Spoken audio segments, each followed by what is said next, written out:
Hello, Sepul Nation. Welcome to another SepulQuarta. This is SepulQuarta number 17. And today we have here two special guests, the legendary bass player Rudy Sarzo, and also Tanya. I'll probably slaughter her last name, O'Callaghan, which will be part of this live Q&A. She's another great bass player and activist. And after that, we're going to have the live performance of Meaningless Movement with Roman Obrakiav. Probably slaughter his last name also. But today is another special SepulQuarta. You can send your messages here in the comment box. You can also have your comments highlighted using the super chat. And please tell us where you're from in the comments and like this video and also share with your friends. And now I'm gonna leave a quick message for the Brazilian fans. Boa tarde, Sepul Nation. Bem-vindos a mais uma SepulQuarta de número 17. Hoje nós temos aqui o lendário baixista, o Rudy Sarzo, e a Tanya, que também é baixista e ativista, faz parte do Highway to Health com o Derrick. E depois do Q&A a gente tem o Sepultura tocando Meaningless Movements do Arise com o Roman, que é do guitarrista do Ginger. Então vocês podem deixar aqui, hoje o Q&A é em inglês, vocês podem deixar aqui os seus comentários, quiserem deixá-los em destaque, tem a opção do superchat, e eu vou colocar nos comentários durante toda a transmissão o link para vocês poderem colaborar com o projeto Todos Somos Um, que é da filha do Sabotagem, ok? Então, hoje é em inglês e nós vamos começar agora o Q&A.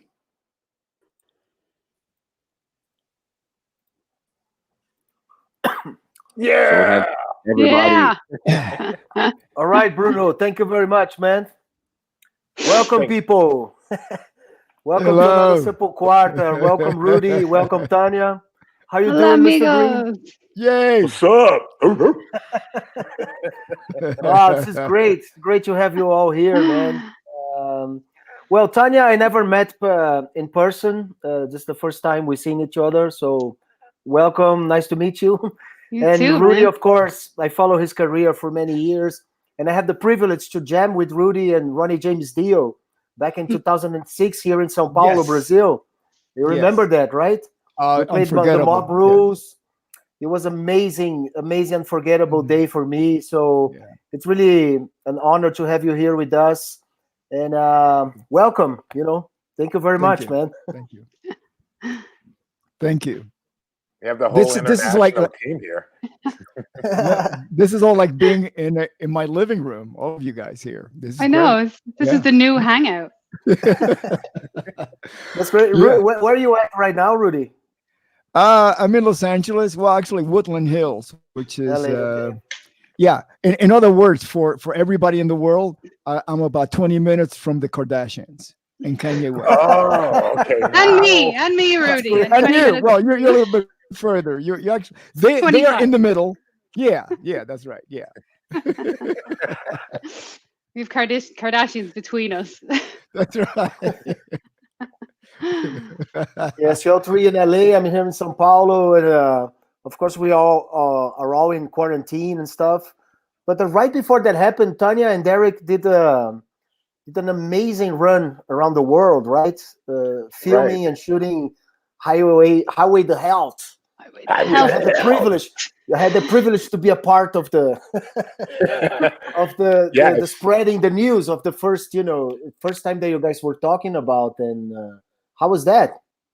Oh my God, amazing! Like I still can't believe that we just managed to finish season 1 before the pandemic happened. So, and we were obviously in Brazil, and that was one of my favorites. It was super special there. I had a great time. That was my first time in Brazil. So yeah, how long were we down there, Derrick? About a week, was it? 10 days? About a week. It went by really quickly. But I mean, the premise of the show is for people who don't know, is Highway to Health. And it's a show where Tanya and we're the host, and we do interviews with different people, different artists, musicians, athletes, all around the world talking about a plant-based lifestyle, not necessarily only about food, but just incorporating a lifestyle surrounding that whole world and how it's growing. And it was a lot of fun. You know, it's like a lot of it comes from us traveling on the road, being on tour and trying to figure out what to eat, and a lot of questions coming about of like, what do you guys eat? What are they making for you? And what are you making Where for do you yourself? get your protein from? Where do you get your protein from? But I mean, what's really cool about, I think, the show is that we're going to places that we have a connection to because of music, because of touring. I mean, we all tour, and we all know the importance of staying healthy on the road and how that can help in your stage performance as well, because it's really tough to be on the road. Aha, Oh, look share at screen. Whoa, yeah. So yeah, I There mean, it we were. I mean, Brazil being an integral part of, you know, Sepultura and that connection. We went to Ireland. I mean, tell us. I mean, Tanya. I mean, tell us about where you're coming from.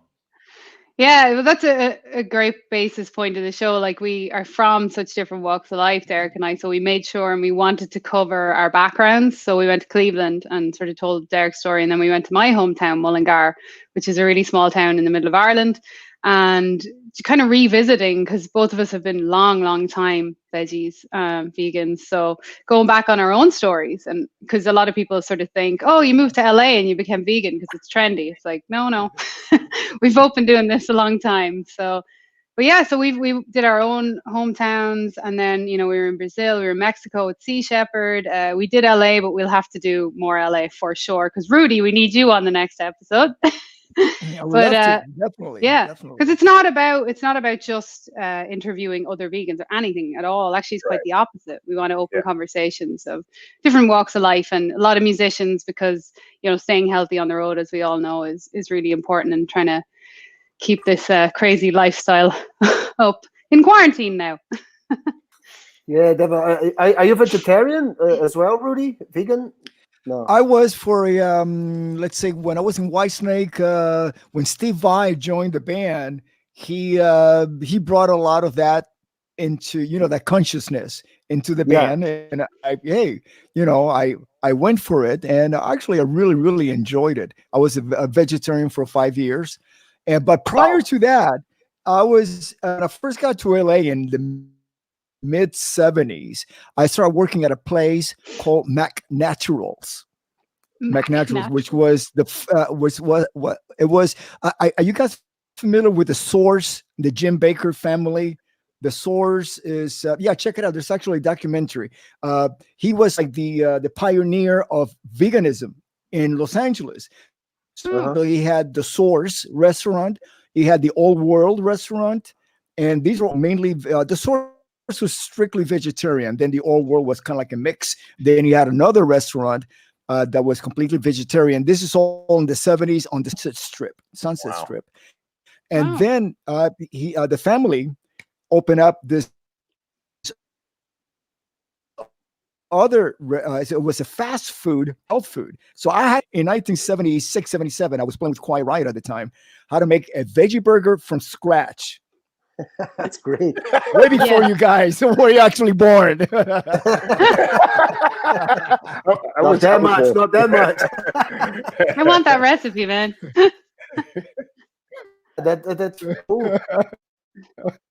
It's no, because I had the same experience, because when Eric joined the band back in '97, he was the one who brought this kind of conscience to Sepultura.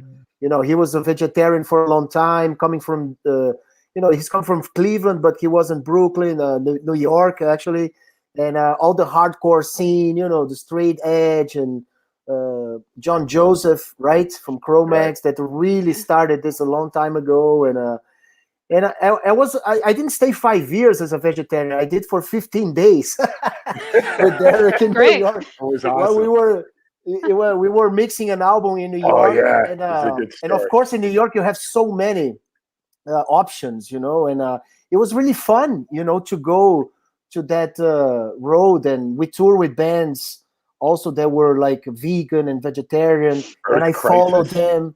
Earth Crisis, and it was really cool, you know, to see that world that I didn't have any idea actually, that because Brazilians are really carnivore at the essence of the people, you know. It's like we like churrascos, you know, and feijoada, which, you know, have a lot of meat and stuff. But nowadays I can see that it's changing a lot, as Derrick knows, you know, in Brazil. So it's really cool. Radically changing. Yeah. Yeah, the food in Sao Paulo. When I fell off the vegetarian, yeah, are you guys there? We hear. The internet's not really. It's not great. Helping. Rudy's frozen in time now. Oh, One day, come back. Rudy, come back. Sorry. Well, it's really cool. I mean, one question that I get a lot, you know, is like, how Derrick can be so strong and being a vegetarian, you know. I mean, why people have that connection that a vegetarian doesn't have power and strength? I think it's like, I think it'll probably have to do with a lot of marketing, you know, as far as what people are used to seeing, you know, what people associate with meat being super strong and super healthy. And that's okay. I totally felt the same way. That was what I was taught. That's what I was seeing. I grew up around that. But there's other ways of gaining that strength. You know, it doesn't have to be through meat. And that's what's great about the times that are changing, where people are becoming more aware of what's going on. And it just gives you those options, you know, and it doesn't have to be every day, you know, that you're eating meat. I realize too, it can be like maybe one day or 2 days a week, which is really great. And I love to see people, you know, implement that in their lifestyle, because I think they will definitely appreciate their meals more. And it's just something that's really cool to try, you know. It's because there's so many options out there away from meat now, more than ever. Oh, it's really cool. With the taste also, you change a little. Yes, and absolutely. Then, you pay attention to a whole different world, really, you know, and which is great, true. because we see vegetables and stuff in a way, and then we see it's possible to do so much, you know, right, and tasteful. This is the stuff that people always have like a wrong idea about being vegetarian. Fear. You know? That they're always eating the same type of green stuff, and that's it, you know. Green and stuff. Derrick goes through very funny situations all the time, you know. You're vegetarian, eat your grass or something like that. Eat your grass, yeah. We have salad. What do you eat? Grass, yeah. Or fish. People think fishes are vegetables, you know, and it's really funny. I have vases of fish at home. It's like, it's weird. Oh, we have fish. Fish is an animal, so. Here's a question from Slavic. Any funny outtakes from Highway to Hell? Oh my God, yeah. I mean, when we get to editing them, there's non-stop. Yeah, we're going to have a lot of outtake content, I think, because we, you know, very open with the process as well. We're totally new to this, being hosts of a show. So there's plenty of bloopers, to come. I wanted to talk about. Hey, Rudy, you're back. Rudy's back. Rudy, are you there? Rudy. Oh no, Can you hear Rudy? No, he's got the fan blower. You there? Bruno, help Rudy, Bruno. We could do like a mime show with Bruno. Oh, he's back. He's gone. Yeah, he had some kind of problems there. Go ahead, Derrick.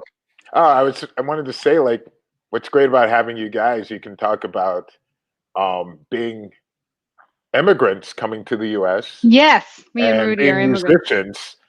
Both you and Rudy are immigrants and musicians coming to U.S. and how difficult, you know. I love to hear like both your backstories of how you guys got into, you know, you were in the music, of course, before you came to the U.S. And what was going on in Ireland? Like, what made you want to come to the U.S. and play music? So basically, I started pretty late. Like I started late teens, early 20s, really playing. But I jumped immediately into bands because I only worked with animals before that. I did 10 straight years as like a vet's assistant in a rescue shelter. So everyone thought I would just be a vet or a marine biologist because I had an equal interest in both. And then I picked up a bass when I was about 18. Oh, wow. And yeah, I was like, oh my God, I really like this. This is awesome. So I got really obsessed pretty quickly, and I joined a bunch of bands really fast. Like that Were was you my self-taught? Totally, yeah, 100%. Later on, I went to college for a year, but really that college, we were just in ensemble groups anyway, so it wasn't really a whole lot of lessons anyway. So for the most part, yeah, pretty much 99.9% self-taught, bar one or two lessons along the way. But I joined a lot of bands, so I was always in multiple bands, like at a minimum 3 or 4 bands at a time. So I did like wedding, function bands, all that stuff, the earners, and then you had, you know, the ones that pay the bills, and then your original bands. So I had like a heavy metal band, and I had a kind of a soul R&B covers band. And then after a couple of years, to make a very long story short, and a lot of bands, I basically had done the circle of what you can kind of do in Ireland, because it's a small country and it's a fairly small scene, and there's not a huge scene for like session musicians, like hired guns. You know, most people are just in their bands. And then I did all the TV gigs, which, you know, like the backing bands for the Saturday night show, and I started doing all that stuff. And then off the back of that, I would get bigger tours. And it kind of just got to a point where I started to notice in my early 20s that there was just this rotating pot of gigs that you could get in Ireland. And then after that, you're kind of going to rotate the same again. So I tried London for a minute, and it just didn't, I like London, but it was just like the same weather as Ireland. So I was like, I'm going to go somewhere else. But in 2010, I think it was, or 11, I got invited over to Arizona with Maynard Keenan to do one of his records. So that was what kind of opened the doors to the US for me. I was a huge Tool fan. Tool. Right. Yeah, so Maynard invited me over to record, and when I did that, and I ended up on 2 of his records, that kind of like opened my mind to, wow, if I go over to the US, that's the level of people I can potentially get in with. So I decided to just jump and go to LA, and it was totally on like a whim. I just woke up one day and I was like, I'm going to go to LA and see what all this hype is about. So yeah, I came out to LA about 6 years ago, and it's been a roller coaster. Mm-hmm. Wow. I mean, did you have to learn to read music, or I mean, are you able to? Yeah, so I would have used charts a lot over the years in studios, not a lot of notation, because the type of music I've always tended to be in, I learned everything by ear. Like when I toured the Riverdance, which is obviously like a show, I learned the whole show by ear as well, because because I'm self-taught, I didn't have those kind of like theory skills. But over the years, I started to pick all that up. But I very rarely get asked to do chart or notation gigs. And even when I do, I still learn it by ear, because that's always been how I do things. So yeah, that's kind of it, other than doing cheat charts. Like for studio sessions, I'll do that. I'll write charts. But we have Rudy back. My immigrant Now we friend hear you. back.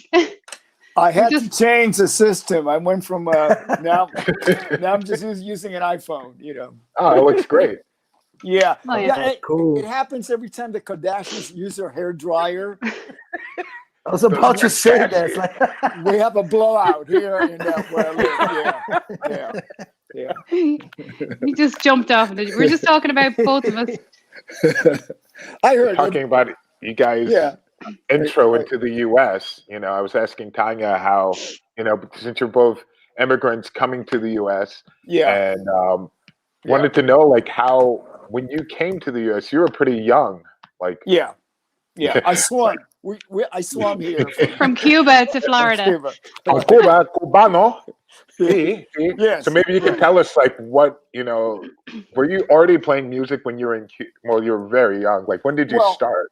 Just like any Latin country, when you're a baby in the crib, they give you an instrument, maracas or bongos, or, you know. So yeah, I was really playing percussion when I was very little, you know. Nice. And but when we arrived in the United States, it was 1961, way before you guys were born, you know. Right. This is even before the Beatles played in the United States. You came to Florida, right? Yeah, from Havana to Miami, you know. Wow. And then we were relocated to New Jersey, you know, because there was not enough jobs in Miami to support the influx of all the Cubans coming in, you know. So we were given options, and we picked Miami, New Jersey. And that was in '63. By '64, the Beatles came in, and then it was just a revolution.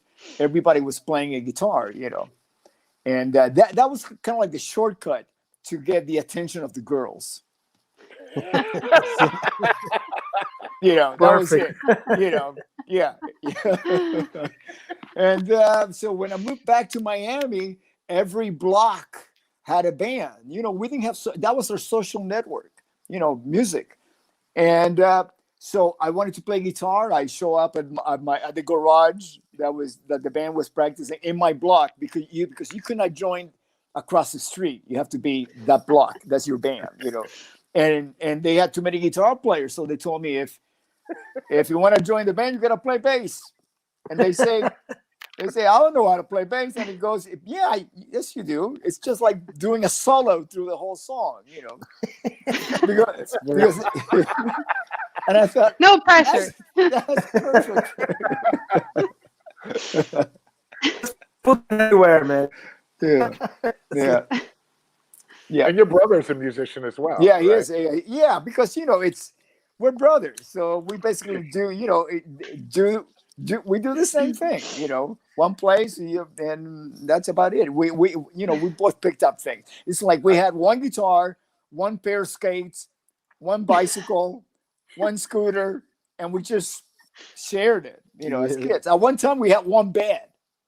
One bed. When I first arrived in the United States, we were living in a kind of like a flat, like one big room, and my parents' bed was across the room. My brother and I, we slept in one bed. So Rudy, you said you went to New Jersey, but but you met Randy Rhoads pretty early as well, right? You guys were very young, God, but in Florida, right? No, I met Randy Rhoads in Los Angeles. In LA. Yeah, and that's at the time that I was working in the vegetarian place. So I see it was the middle 70s, 76. Was Randy Rhoads a vegetarian? Randy? Yeah. You seen him? He didn't eat anything. He was so skinny. Yeah. That's right. Yeah. He was always playing guitar. He had no time to eat. Right. That's true. You learned music at his mom's school, right? His music school. Yeah, very musical family. I mean, Kelly, his brother, he spent a lot of time in Brazil. He had a band in Brazil. Did you know that? Did you know that? No, I didn't know that. I didn't know that. Yeah, he did. And so, anyways, by the way, I don't know if I mentioned it, but when I fell off my vegetarian wagon, was at a churrascaria in Sao Paulo. Of course. Of course. That's the place to be to do that. You weren't going to fall off. The dangerous place. That's funny. Yeah. That's killer. Yeah. Oh, there's a question. Darren. Hold on, Dad. Hey, Rohrbeck, Dante, and Alex are missing from streaming service. Google Spot. Is there any license issue? Can we get it back? SepulQuarta performance. Thank you, Darren. Yeah, this kind of stuff always have some issues of contracts and stuff like that, like licensing and all that crap. We, as many artists, we have a kind of a chaotic, relationship with managers and record labels and all that stuff, like contracts and all that crap. And some stuff is missing, but slowly we are dealing with that, and it takes time to deal with that kind of stuff, but we are on it, so soon we're gonna have everything in place, I hope. Right, Derrick? Yes, absolutely. And he asked about to put this SepulQuarta performances. I don't know, we never talk about that, to put all them together in a place, but who knows? The idea is not that. The idea is really to do this performance week to keep us together, because we had to cancel all the shows. We had a really amazing schedule for this year. I mean, United States, Canada, and all the festivals in Europe. but everything's been reorganized for next year, you know. So this Wednesdays we created kind of really to keep our minds sane, you know, to not to stay home not doing anything, because I don't remember a time that I stayed like 5 or 6 months without being on stage, you know, playing. Yeah. Weird. It's been a long time, you know. Oh, yeah. Really, it's weird. How are you guys dealing with that? It is really weird. Same. I mean, I can't remember a time longer than maybe a couple weeks off. Yeah. I'm sure we're all fairly similar and jumping between different bands. It's really strange. At the start, I was like, oh, this is nice. Physically, it's going to be like a break for a month or two. And here we are, like 5-6 months later. So Yeah. It's yeah, it's very, very strange. So I think everyone's just finding ways to stay sane. I'm really lucky and I'm really happy that we had season 1 shot, so we can really focus on a lot of energy on that and trying to do these like weird patchwork projects through Zoom and stuff with people. But I think all we can do is stay healthy and sane, right? Absolutely. Yeah. How do you guys Definitely. know each other, Rudy and? Rudy helped me park my dragon. That's right. This is How do we know each other? I was the valet at a club, and she showed up flying her dragon with a sword, and I parked Yeah. it for her. That's how. That's our story, and we're sticking to it. Yeah. But Rudy, how do you, well, we have another question here. The Andrick official. Mhm. Tanya and Rudy, what are some of the unique challenges of playing bass in heavy music? Rudy, Getting- challenges? Yeah, getting to the gig. That's the biggest. Because it's heavy. That's right. Fighting Usually over volume with the guitar player. That's Yeah, right. I was just going to say that. I mean, you said it, Andreas. You fucking Right? said it, and you're a guitar player. Fucking bass players, man. It's always louder. Oh Yeah, my but we God. need to cut through. We have to keep everybody, on. It's I like think people. stage volume. I never hear the bass player, the bass on the song. It's like people, what the fuck? It's like, if you take it out, you know, that's when people really miss. Yeah. Like, Exactly. you know, people they're not really used to, or they don't have any idea how to record or Mhm. you know, to do an album and stuff, you know. But Yeah. I Rudy, think in how venues as well, yeah. 'Cause You but how feel bass. how did you come up with your bass style, man? Because you are one of a kind bass player. You know, there's not a bass player that is really similar, you know, and especially in heavy music that you know, the guitars are and vocal is the main, you know, Yeah, factor, whatever, you know, the riffing and everything, you know. But the way you play and the way you portray it and the way you perform the bass, I remember just really quick in 86, 87, when Quiet Riot came to Brazil, and everybody was expecting Rudy Sarzo to come together with Quiet Riot, you know, but you didn't came, and was a really big disappointment to everyone, including myself, I have to admit. And but you know, it was really intense because you don't hear that maybe from Steve Harris or something like that, you know, but this player that has such an impact, you know, how you did that. How did I do that? Okay, I grew up playing 6 sets a night, 45 minutes on, 15 minutes off. By the time you're around 3 or 4 o'clock in the morning, you have had a couple of drinks at least, and you try to keep yourself awake by doing silly stuff like playing on one string the whole you know, rock and roll hoochie coo. Challenge yourself. You know, or playing behind your back, playing on the floor. You know, people were just coming and giving me money so I could come up with do something stupid. You know? So That's funny. so that you know, like the licking of my fingers. Well, you know, you guys, you know, in Brazil it's very humid, so it's Miami. So I used to come home like 4 o'clock in the morning. I was still living with my parents, and I didn't want to open up the trunk of the car take out the bass, slam it, and wake up my parents. So I would leave it in the trunk all day long, 100 plus degrees, humidity. The next day, I get to the gig, and this happened every night. Oh my God. I would take the bass out of the case and the strings. And remember, these were flat wounds. Wow. I am that old. Flat wounds, all we have. Flat wounds, and they were rusty and moldy, and so I lick my fingers so I have some lubrication, something to play. It was like playing barbed wire. That's funny, man. I didn't know that. Yeah, so that's so awesome. So that I got used to it, I guess. Do you still do that, Rudy?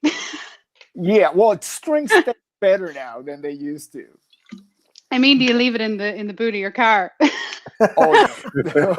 because to get that.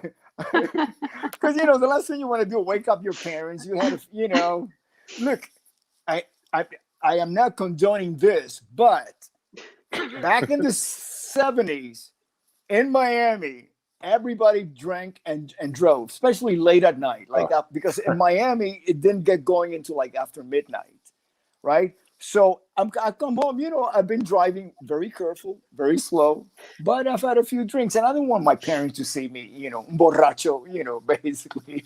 Borracho conduciendo, ¿qué haces, hermano? So I snuck into my own house, and I leave the bass in the trunk. I don't have to do that anymore because I quit drinking. That's great. That's great. Smart. I did too. It's like almost 6 months without drinking now. Wow. It feels great.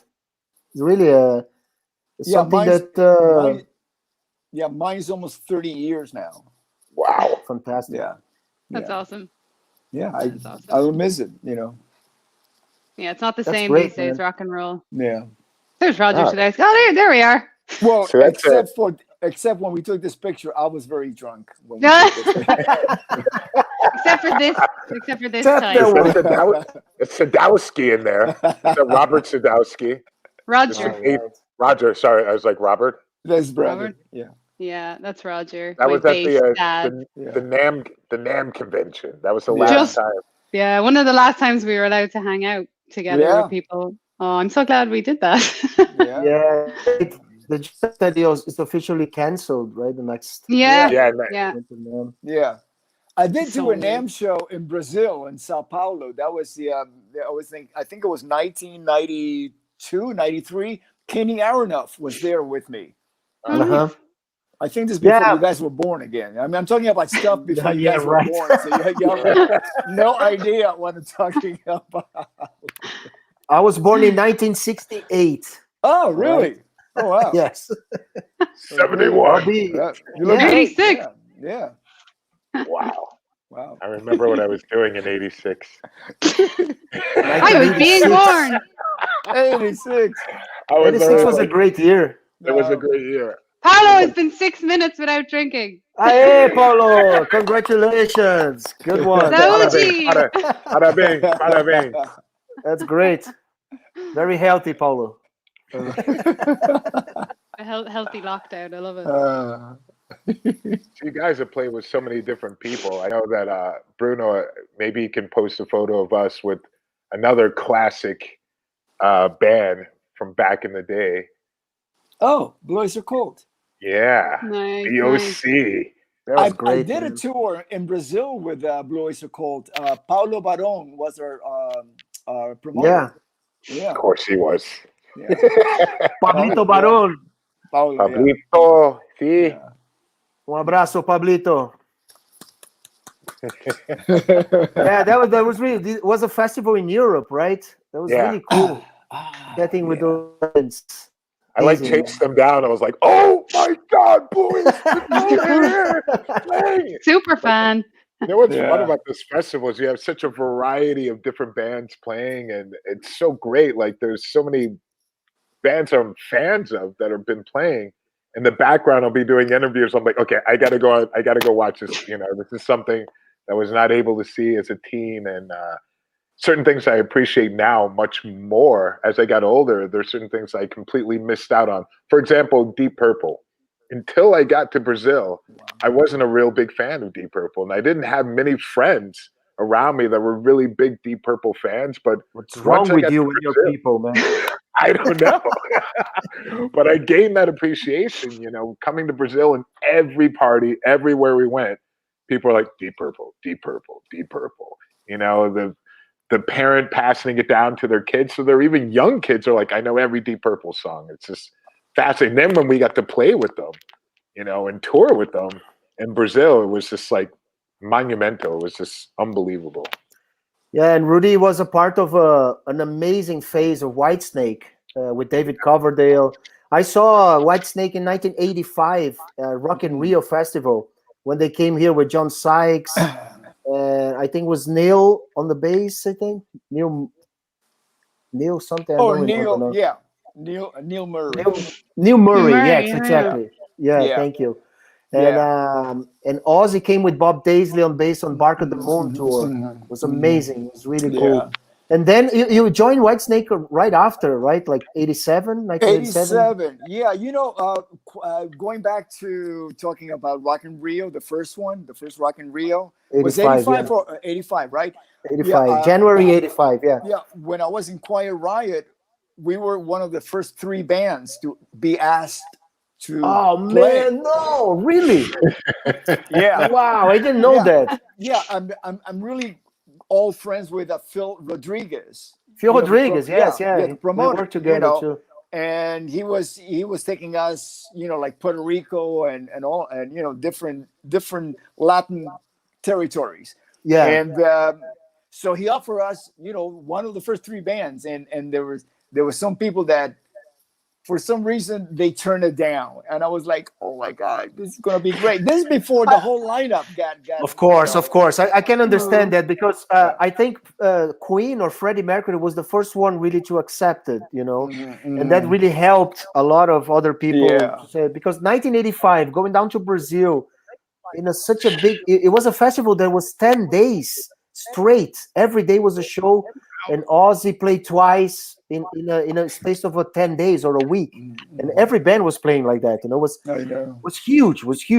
And Def Leppard's supposed to come as well, but I think the accident with the drummer happened, but you know, it changed Brazilians' life, because since then a lot of shows starting to happen. Yes, you know? So tell us a little bit about the adventure with Whitesnake during those days, man. It must be. I mean, it was huge. It was huge. It was incredible. I mean, I don't even know where to start. It's like I can imagine. You have a big paella, and you don't know where to stick my fork in. You know, because Whitesnake, it kind of like have like a 3 phase. You know, because Coverdale left Deep Purple, and then he formed Whitesnake, still very Deep Purple wise, like very you know, even rock, you know, feeling a hard rock. It had 3 members: Ian Pace, John Lord, and Ian Pace. Yeah. That's and more then than when half they came, of, and then when they came to Rock in Rio, they came with John Sykes, Cozy Powell. You know, oh man, what a lineup! You know, it was more like a Rainbow, whatever. You know, it's a Thin Lizzy, of course. You know, with the members a little more heavier. You know, more direct. And then with you guys, with Steve Vai and Vandenberg and stuff, it was like more of the even more glam as well, right? We were prettier, except for John Sykes. Nobody is except for John Sykes. All right. You know, I'm very familiar with the John Sykes lineup because they supported Quiet Riot in '84, so I got to see them every night. You know. Yeah, that was amazing, man. Oh, it was one of the best shows I haven't seen. You know, Coverdale at its prime. You know, John Sykes was fantastic, and yeah, because I think it showed that show. I think that lineup it showed a new life for Whitesnake. You know, they really made one more romantic. You know, more ballads and stuff. You know, but it was really cool to have the type of players that Coverdale chose to be with him. You know. Tommy Aldridge, you know, the Aussie kitchen there, as you call, you know. It was really cool.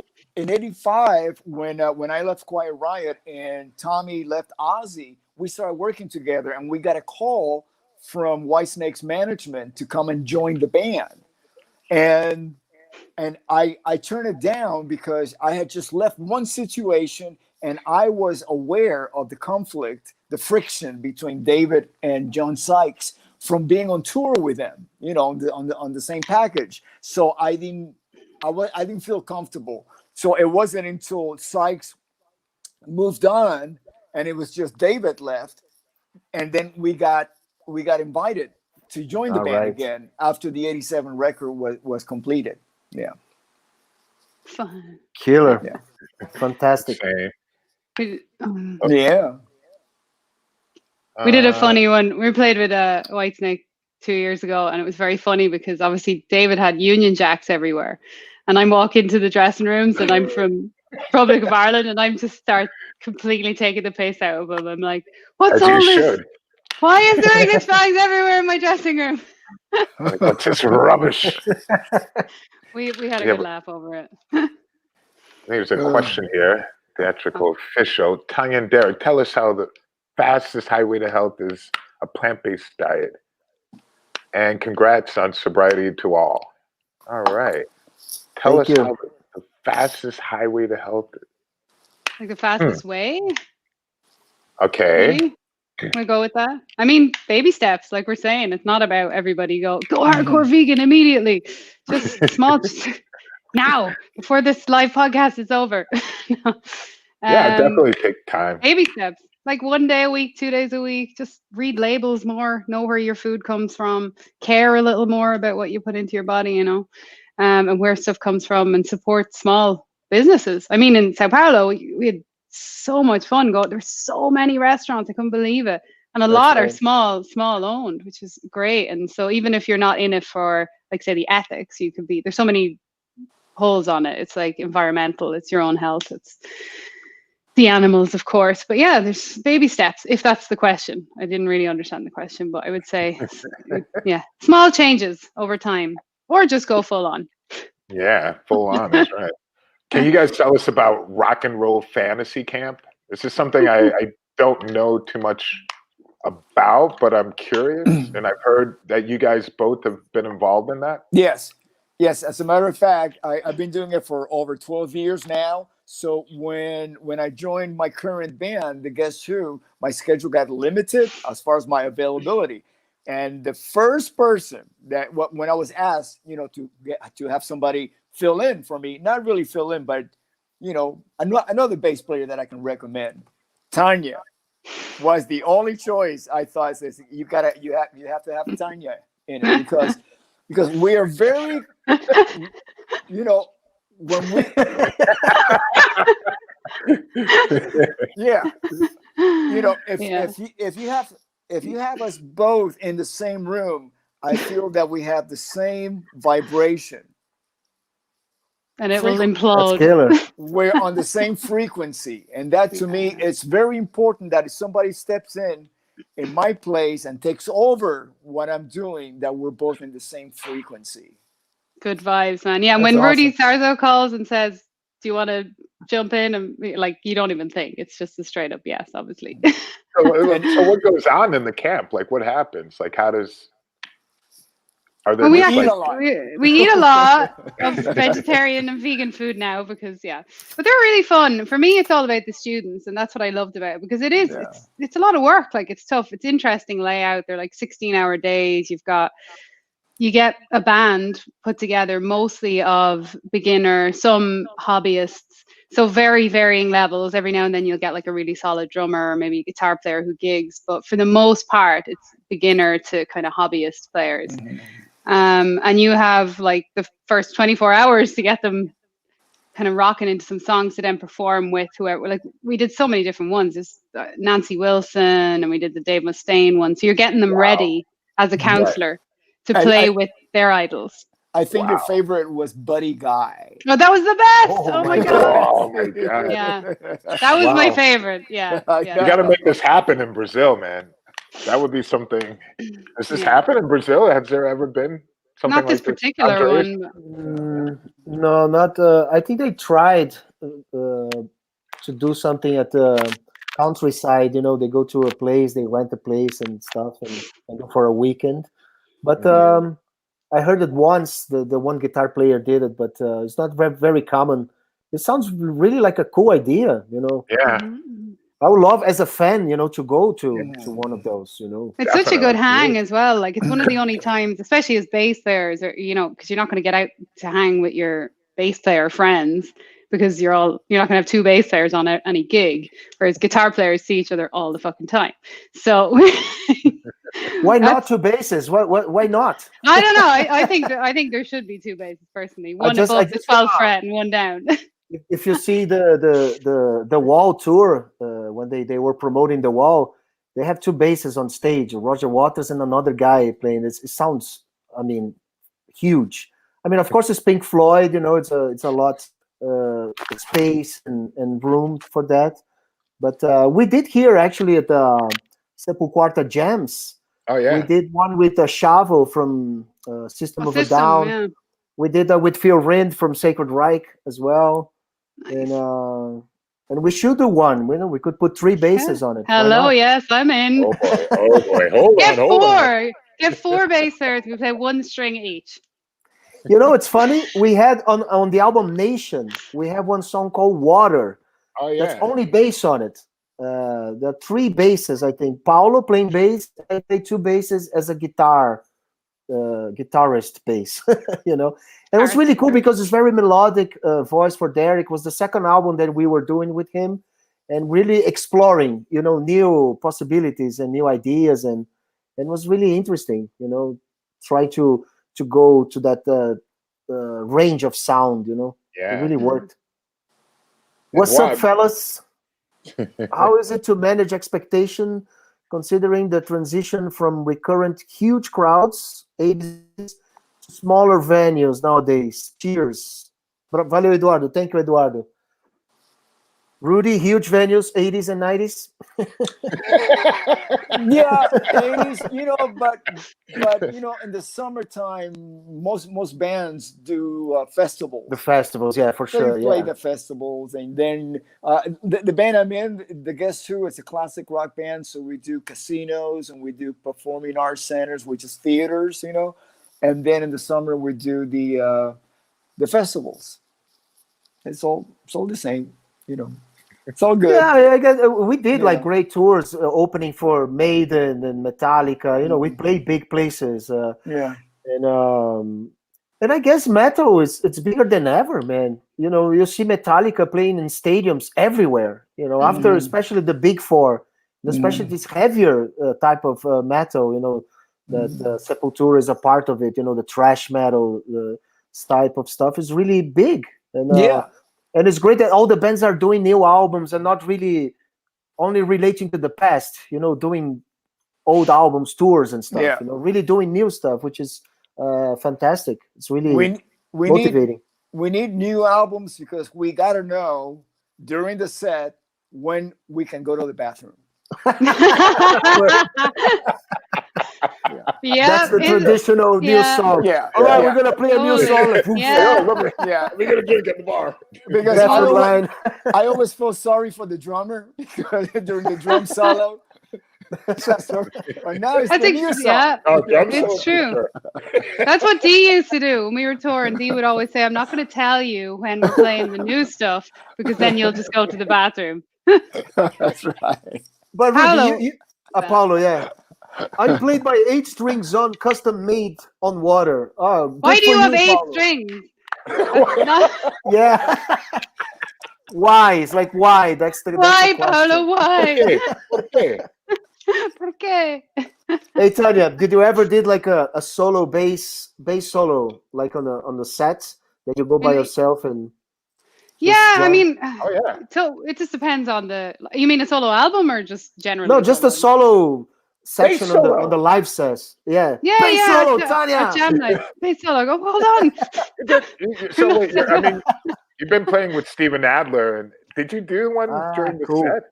With Adler, I know. The Adler gig is just a bass solo. Like the fucking songs are a bass solo the whole time. So yeah, It's it depends on the gig. Like more at jam nights. I love being a bass player though. I don't want to Sure. be a guitar player. I wanna be a bass player. It's not for So- everyone. I know it's not for everyone. I know you guys are particularly special, but I've been lucky. Most of the bands I've played in over the years, the bass lines have been a lot of fun to play. So more at jam nights, yeah, like solos for sure. But I love playing the bass parts. So stuff with like Adler and with Dee Snider, there's already existing fun, iconic bass lines. So and you don't want to veer off it because it's really holding down what's going on. So yeah, it just depends on the gig because I played in so many different bands over the years.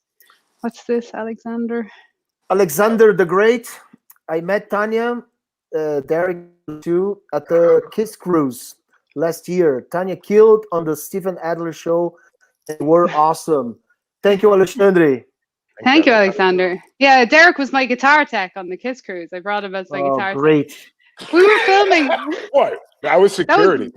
He was security. People were he was actually terrified of me really, on this cruise. Hey, we had this So conversation funny. before not to make that public, Tanya. Come on.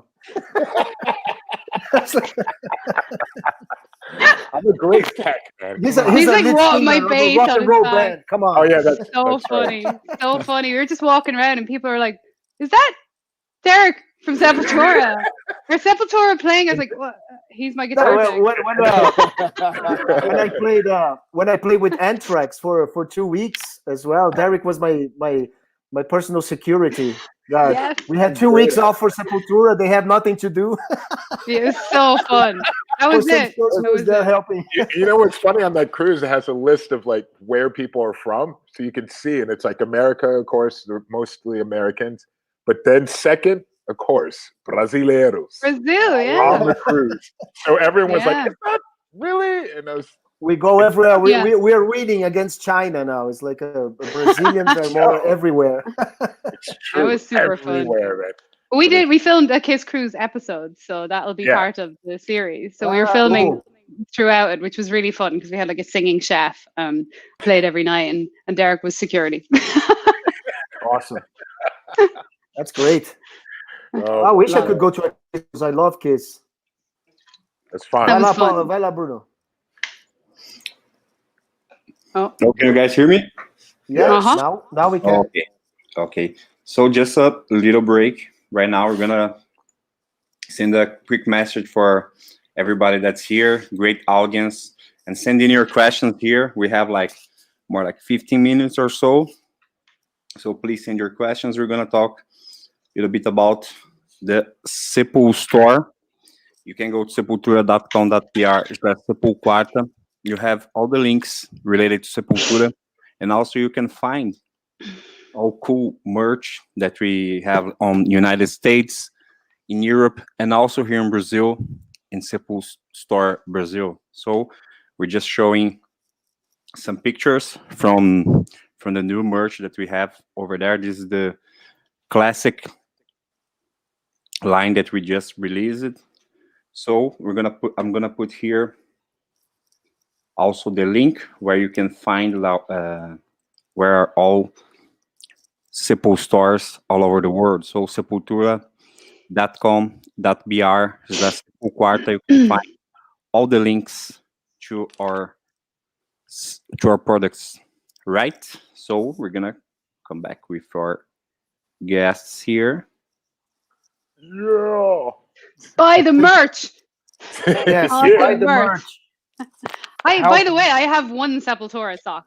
I don't know how I have one. Derrick gave me a sock on the Kiss Cruise. Oh I my need God. I'm gonna need a second one. You're kidding, right? I have a Sepul sock. Oh my God. We'll have to fix that. So I have there's a few questions, unless Andreas, you have something. No, it's very happy that we have this opportunity, to chat. As I remember, I jammed with Rudy. I had this privilege to jam with Rudy Sarzo and Ronnie James Dio back in 2008 in São Paulo, Brazil. I spent the afternoon there on sound check, took all my albums, Dio, Sabbath, Rainbow, with a lot of patience. Ronnie signed everything, and Rudy was so nice. I felt home, I eternally thank and Rudy, for a special day, life. I mean, you guys are my idols. I am a musician because I started listening to the music you guys did, and to be on stage with you and everyone was amazing. It was the Holy Diver tour. Well, special tour. It was fantastic, and you remember, of course, that tour, right, and everything. Oh yeah, unforgettable. Every show with Ronnie was an unforgettable event. Because of course, you have Ronnie, his immeasurable talent, but also it was the crowd. The crowd was like one big synergy.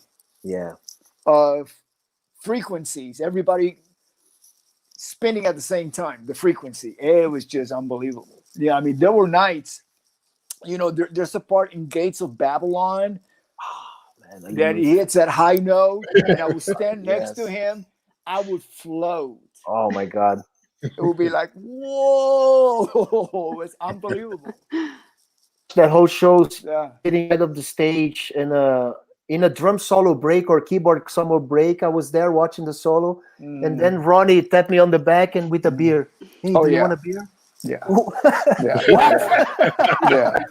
A beer for a while, I mean, he was like that. He was like that. Yeah. He was. I mean, it gave me goosebumps, just to remember, because he's one of the gods of metal, for me at least, and to have his so dirt like that, it's but respectful.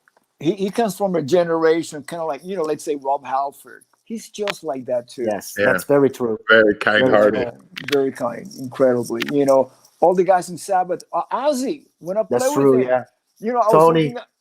Tony. I mean, I toured with Sabbath when Quiet Riot opened up for Sabbath.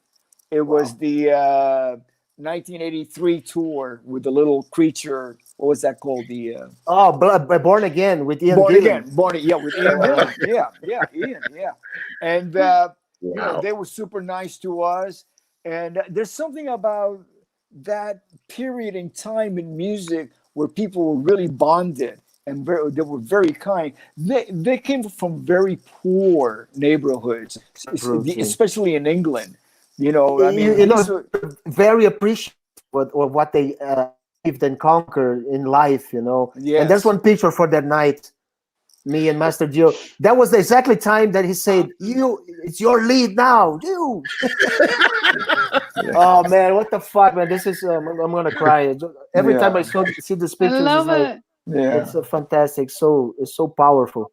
Yeah, and he was really the truth. He was not like an idiot. He was so down to earth, so smart, so cool, and I said it, he wrote every album, wrote a different phrase. Here too, great dress, whatever. Here, rock and roll. Here, horns up, or whatever. Like very specific, very careful. He was like so. It's a beautiful day. I never expected, as a fan, to have such a privilege. It was fantastic. Yeah, beautiful. Thank you, Beautiful penmanship Ronnie had. His signature was like beautiful. Yeah, definitely. Yeah. You know that they're not teaching cursive in schools anymore. Calligraphy, which I couldn't believe. I know. Wow, that was gonna be shorthand text talk. It's the new. It's so bizarre. You're gonna be starting to A lot of times you guys are hot. Oh, go on. I was just asking what are the plans for both of you? If you guys are working on something new, or I know we are tight a bit because of the possibilities that we have to wait for our governments and etc. But what are the plans that you are guys working on? Well, you want to go ahead, Tanya? Ladies first. I'm like, it's like a slight delay, so it's really. I know. Well, me and Rudy are starting a band now from this box. We're just gonna. Wow, cool. Nice. Happy. Yeah, I think the same as everyone. I mean, let's see how the world unfolds. Realistically, there's obviously no gigs 2020. Derek and I are obviously doing Highway to Health, so there's a big focus on that. And then as much studio as possible. I'm in studio a lot, actually, which is great, do my own stuff and some other people's projects that I couldn't get to do because we were so busy touring. So that's kind of cool. And just embracing it for what it is and trying not to stress too much. And then let's see how 2021 goes. And you know, what's important, trying to spend time on Zoom with friends mostly. But yeah, keeping the creativity going and trying to write and work on various projects, because I think the world is going to look a little different, you know, than it did prior. So we're all learning. And Rudy. Yeah, with me, it's you know, when I'm home, because I usually tour just on weekends, I'm always busy. I've had a radio show for about 2 years now on Manchester Rock Radio. It's called 6 Degrees of Sarzo. That's right. Derek has been on. Tanya has been on. That was And, awesome. we got to get you on, Andreas. Wow, it would be a pleasure, man. Yeah. Definitely. Yeah, and that keeps me busy. I got some animation projects that we're starting up right now. And I play in other people's projects. Let's see what else. And I'm just basically eating a lot. Yes. I guess we all do. You guys are like great. do a lot of hired gun gigs, and there's a great documentary that our friend made about being a hired gun. Fran, yeah. And that's a movie I suggest that everyone check out since everyone's in lockdown. Hired Gun. Hired Gun. It's a great movie, yeah. It's really cool documentary of seeing behind the scenes of what really goes on and how difficult it is. You know, it's Really. check it out. Yeah. Hired Gun. Yeah, and it has nothing to do with guns. It has to do with We're the gun. People. Chris Soares, December 7th, 92, Ministry Helmet, Sepultura, First Mariner Arena, Baltimore. Was great show. I'm old. All right. Rudy Legend. Thanks, guys. Thank you, Chris. Yeah, that tour was amazing. Eduardo, hey Tanya, do you follow Irish rugby? And Rudy, where is your fountain of youth? You never get old, bro. Thanks, everyone. I do. I actually used to play rugby. Whoa. Years and years ago. I don't have my All Blacks shirt here, man. I actually was really a huge All Blacks fan. All Blacks is amazing. Yeah. So when All Blacks would play Ireland, it was always like a internal divide for me. I was like, oh, because we have a really strong team. We're always in the top 6. So a little, not as much as I used to, but I do love rugby. So when I first moved to the US, I was like, what is this American football with all their padding? We were just like straight in. Yeah. So yeah, to answer your question. And Rudy, where is your fountain of youth? Well, actually, I had a similar experience when I was a child with American football. When my family first arrived in America, yeah, I'm that old that I'm going to say that. In America. My mom had never seen American football. So, wait, she's watching TV. I'm watching the game, and she goes, "What is that? You know, why are those men wearing such tight pants? Why one has his hand underneath the other one's ass?" And she did not allow me to watch football for years. Oh, no. No, Rudy, esto está mal. Esto no es deporte. What are they doing? She had 2 rules. You will not watch football, American football, and you will not play the piano. Wow. Oh my God. That's really odd. What about baseball? Oh, baseball is very good. Baseball, It's very good. Very good. Very good. One last question. Sorry, my neighbors keep complaining I'm playing QUADRA too loud all day, all night. Can Sepultura play at their funeral? Come on. Wow.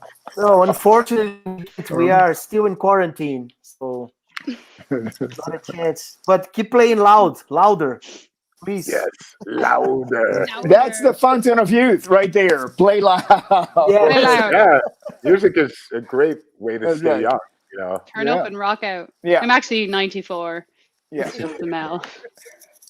Play loud and face the speaker, so they'll like pull your face back. It's like, That's the fountain of youth. That's I got it. The loud music. I love But it. it is, man. I mean, the music, it's really alive. Yeah. To me, it represents always the present, the moment, the now. You're not really attached to anything in the past or in the future, And I guess it keep us like that. All you see Mick Jagger, and you see even the blues players with 81, 85 years old on stage jamming and playing Mhm. and dealing with music. That's very motivating for all of us. Mhm. It's fantastic. Yeah, yeah. It's when you said now. Yeah, every note it's now, and every note Yes. becomes Yes. the past as soon as you play another note. Yeah. You know. And It we is a stay form in of that moment. meditation. Yeah, it is. Exactly. And people always ask, like, you get tired of playing the same song. It's like, no, it's always different. Every Mhm. show is always different. Little, everything about it. That's what's so Yeah. beautiful about it. Mhm. Yeah. Exactly. Yeah, and even if you play like, let's say, 8 notes, pum pum pum pum pum, they're all gonna be different. Every Yes. single one of them. Yes. You know. Mhm. Yeah. That's why when they came with the Pro Tools and everything, some artists really went all the way, did everything, and really killed the life of music. It's not the Totally fault robotic. it's not the fault of the program, because in essence, Pro Tools is just a recorder, but with the capabilities that Pro Tool gives you, that's where it's up to to you. square everything. Yeah. Yeah, it's Yeah. up to you to say, no, I don't want to do that, or I'm just going to use Pro Tools to record. And Mhm. that's Yeah. it. That's what we do. Yes, that's what we Yeah. do. Right. We always we try to find the best of both worlds. The old school, which is great, Yeah. like at least see music and recording in that process. But use core vocals is great. It's much quicker, to try different things and really open channels and edits and stuff. But what I mean, when you listen to the '60s or Motown albums, or Ugh, yes. you know God. all the imperfections, it That's makes what makes so it. alive. That's what makes it, It's exactly. fantastic when you put that headphones or something. You feel that you're there. Mhm. It feels that it was done yesterday. Yeah. But the same thing with Motown or the Wrecking Crew, because that was kind of like the studio musicians in Los Angeles. Those Yeah. were jazz musicians. The best jazz musicians in town were part of the Motown, you know. Mhm. Which basically yeah. led their lives on stage night after night, playing, Yes. which will make an amazing musician, Yeah. like Mhm. you were there playing the same song, same notes, that you went for different places, right? Mhm. To Yeah. try to reproduce and use your creativity, really, Yeah, to but expand. but these musicians were highly educated. Sure, They, yeah. in order to play jazz, they had to have formal education in school, which is so important. And musicians ask me, what do I recommend? And I say, get an education and then get experience. Yes. Get the education will prepare you to have the best experience possible. Perfect. Mhm.